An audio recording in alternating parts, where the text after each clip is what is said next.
ಪ್ರಿಯರಾದವರೇ, ಹೇಗಿದ್ದೀರಾ? ಚೆನ್ನಾಗಿದ್ದೀರಾ? ಸಂತೋಷವಾಗಿದ್ದೀರಾ? ಉತ್ಸಾಹವಾಗಿದ್ದೀರಾ?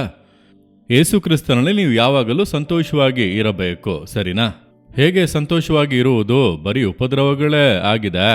ಮನೆಯಲ್ಲಿ ಉಪದ್ರವ, ಕೆಲಸಕ್ಕೆ ಹೋದರೆ ಅಲ್ಲಿ ಉಪದ್ರವ, ಬಿಸ್ನೆಸ್ಗೆ ಹೋದರೆ ಅಲ್ಲಿ ಉಪದ್ರವ, ಸೇವೆಗೆ ಹೋದರೆ ಬರೀ ಉಪದ್ರವಗಳೇ, ಎಲ್ಲಿ ಹೋದರೂ ಉಪದ್ರವಗಳೇ ಆಗಿದೆ ಅಲ್ಲ.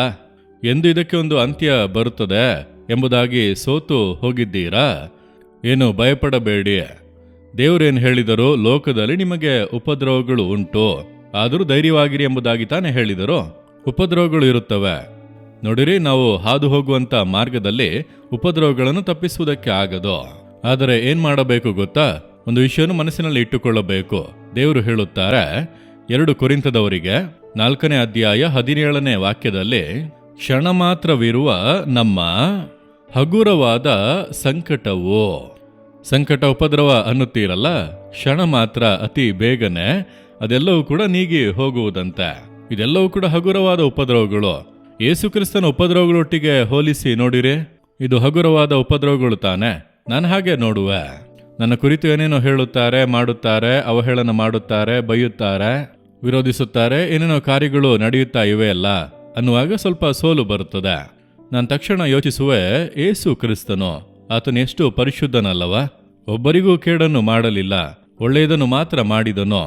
ಅಂತಹ ದೇವರು ಮನುಷ್ಯನಾಗಿ ಬಂದು ಜನರಿಗೆ ಒಳ್ಳೆಯದನ್ನು ಮಾಡಿ, ನಿಂದೆ, ಪರಿಹಾಸ್ಯಗಳು, ಅವಮಾನಗಳು, ಆತನನ್ನು ಕೊಲ್ಲಲು, ಸುಳ್ಳು ಆಪಾದನೆಗಳನ್ನು ಹೊರಿಸಿ, ಆತನನ್ನು ಹೀನೈಸಿ ಶಿಲುಬೆಯಲ್ಲಿ ಜಡಿದು, ಆತನು ಆ ಎಲ್ಲ ಉಪದ್ರವಗಳನ್ನು ಸಹಿಸಿಕೊಂಡನಲ್ಲವ?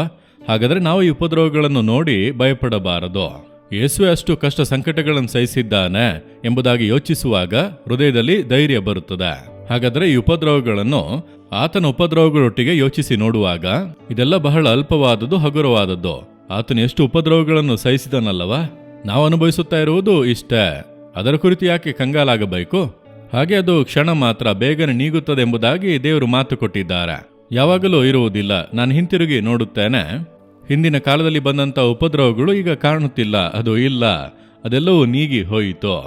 ಒಂದು ಉಪದ್ರವ ಬರುತ್ತದೆ, ನೀಗುತ್ತದೆ, ಉಪದ್ರವ ಬರುತ್ತದೆ, ನೀಗುತ್ತದೆ, ಹೊಸದಾಗಿ ಬರುತ್ತವ, ಬರಲಿ, ಒಂದೂ ಕೂಡ ನಮ್ಮನ್ನು ಬಾಧಿಸುವುದಿಲ್ಲ, ಅದೆಲ್ಲವೂ ನೀಗಿ ಹೋಗುತ್ತವೆ. ಅದುವೇ ದೇವರ ಕೃಪೆ.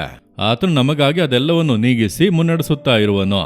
ಈಗ ಇರುವಂಥ ಸಂಕಟ, ಉಪದ್ರವಗಳು ಬೇಗನೆ ನೀಗುತ್ತವೆ, ಭಯಪಡಬೇಡಿ. ಈಗ ಇರುವಂಥ ಉಪದ್ರವಗಳಿಗಾಗಿ ಸ್ತೋತ್ರ ಎಂದು ಹೇಳಿರಿ. ಯೇಸುವಿನ ಉಪದ್ರವಗಳೊಟ್ಟಿಗೆ ಅದನ್ನು ಹೋಲಿಸಿ ನೋಡಿ, ಇದೆಲ್ಲವೂ ಕೂಡ ಅಲ್ಪವಾದ ಉಪದ್ರವಗಳು ದೇವರೇ ಎಂಬುದಾಗಿ ಹೇಳಿರಿ. ಸಂತೋಷವಾಗಿರಿ. ಈಗ ಹೇಳುವಿರಾ, ದೇವರೇ, ಈ ಉಪದ್ರವಗಳಿಗಾಗಿ ಸ್ತೋತ್ರ, ಇದು ಅಲ್ಪವಾದ ಉಪದ್ರವಗಳು, ಬೇಗನೆ ಅದು ನೀಗಿ ಹೋಗುತ್ತದೆ ಎಂಬುದಾಗಿ ಮಾತು ಕೊಟ್ಟಿದ್ದೀರಿ. ಯೇಸು ಕ್ರಿಸ್ತನ ನಾಮದಲ್ಲಿ ಹಿಂದೆ ಈ ಉಪದ್ರವಗಳು ನೀಗಿ ಹೋಗಲಿ. ಯೇಸುವಿನ ನಾಮದಲ್ಲಿ ಆಮೇನ್, ಆಮೇನ್. ಜೀಸಸ್ ರಿದೀಮ್ ಕನ್ನಡ ಯೂಟ್ಯೂಬ್ ಚಾನಲ್ ಅನ್ನು ಸಬ್ಸ್ಕ್ರೈಬ್ ಮಾಡಿ. ಸಬ್ಸ್ಕ್ರೈಬ್ ಬಟನ್ ಕ್ಲಿಕ್ ಮಾಡಿ ಮತ್ತು ಬೆಲ್ ಬಟನ್ ಒತ್ತಿ. ಅನುದಿನ ಕಾರ್ಯಕ್ರಮದ ಮಾಹಿತಿ ಪಡೆಯಿರಿ.